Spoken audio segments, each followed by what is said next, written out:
हरियाणा के दो पूर्व मुख्यमंत्री ओम प्रकाश चौटाला और भूपेंद्र सिंह हुड्डा ने 2024 में भाजपा सरकार की विदाई की बात कही है।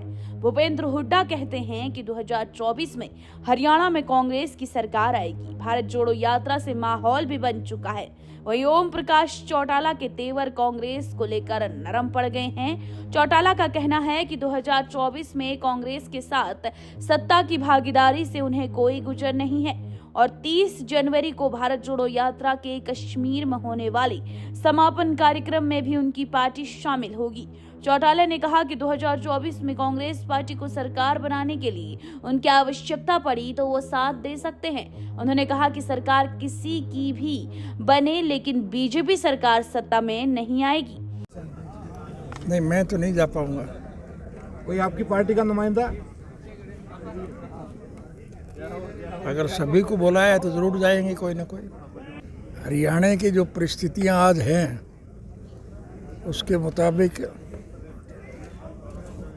तो निश्चित रूप से इस सरकार का तो पतन होगा। अब क्या भविष्य में क्या हो, गठबंधन बनेगा कैसा बनेगा ये मैं नहीं कह सकता। इस सरकार का पतन तो स्वाभाविक है, अब कौन बनेगा ये कह नहीं सकता। अच्छा, अगर थोड़ी सी कमाबेशी रहती है तो आप साथ आएंगे भूपेंद्र हुड्डा के? हैं? अगर थोड़ा कम रहता है, कोई मेजोरिटी बनने में आंकड़ा कम रहता है तो आप आएंगे भूपेंद्र हुड्डा के साथ?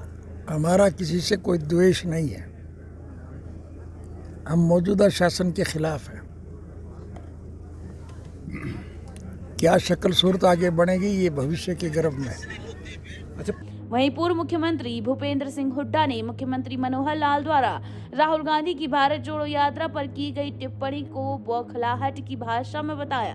उन्होंने कहा कांग्रेस पार्टी हमेशा आत्मविश्वास में रहती है और अब हरियाणा में पार्टी का ग्राफ बढ़ रहा है। उन्होंने दावा किया कि 2024 में हरियाणा में कांग्रेस सत्तासीन होगी। उन्होंने कहा कि ई टेंडरिंग के खिलाफ है क्योंकि इसमें पारदर्शिता नहीं है। हुड्डा ने कहा कि यात्रा का उद्देश्य वोट लेना नहीं है बल्कि इसका मुद्दा बेरोजगारी का है, महंगाई का है और नफरत का है। सदा आत्मविश्वास सदा ही रहा है, ग्राफ बढ़ा है ये कह सकते हो।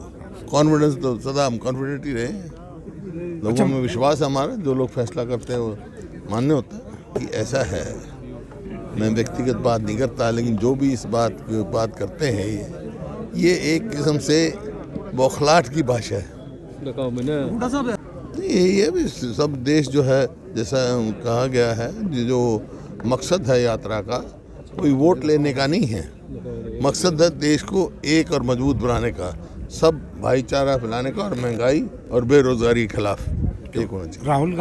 राहुल गांधी के प्रधानमंत्री पद के उम्मीदवार के रूप में सभी विपक्षी पार्टियां आ जाएंगी इकट्ठी? वहाँ प्रधानमंत्री पद का सवाल नहीं है, सवाल मुद्दों का है, सवाल महंगाई का है, सवाल बेरोजगारी का है, सवाल आपस में भाईचारा बनाने का है। एक पानीपत में जब हुआ था प्रोग्राम तो राहुल गांधी ने कहा था कि अब यहाँ कांग्रेस की गवर्नमेंट को कोई नहीं रोक सकता। कोई रोक नहीं सकता, मैं भी कह रहा हूँ।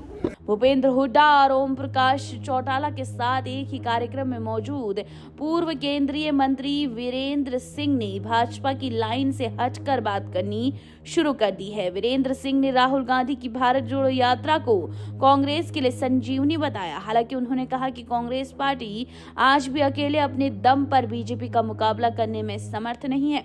उन्होंने कहा 2024 के चुनाव के लिए उन्होंने हरियाणा के मुख्यमंत्री से बात की है, कुछ राजनीतिक मुद्दों पर भी बात रखी है जिससे चुनाव में भाजपा को फायदा होगा। कुछ दिए क्या टिप्स? कौन से? हाँ, दिए मुख्यमंत्री जी से मैंने काफ़ी जो कुछ ऐसी चीज़ें हैं जिन पे पार्टी को और काम करने की ज़रूरत है, ऐसी बातें मैंने कही हैं। सारी वो राजनीतिक बातें हैं और चुनाव को सामने रख के करने वाली चीज़ें हैं। 3500 किलोमीटर कोई चल के आए तो सभी को कहेगा भाई आओ, आप भी आओ, आप भी आओ।